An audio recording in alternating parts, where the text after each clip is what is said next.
Hello everyone and welcome back to a new video. In this video, I'm gonna show you guys how you can fix remote controlled key battery empty in Audi. This tutorial will work for all of the Audi A models and also the Audi Q models. So if you guys have any of these models, this solution will work for you.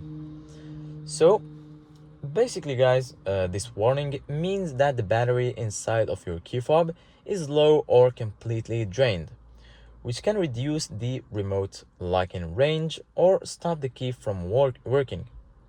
Start by sliding the release button on the back of the key fob and removing the hidden emergency key.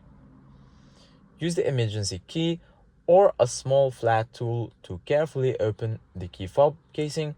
Be gentle so you don't damage the clips.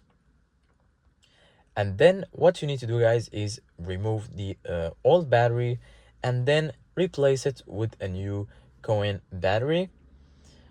Make sure the positive side face up just like the original, and then all you need to do is just snap back the key fob together and reinsert the emergency key. Then once you do all of these steps, you're good to go. You've replaced your key fob battery and you won't have this message again, and your key fob will work correctly. Thank you guys for watching and see you guys in the next video.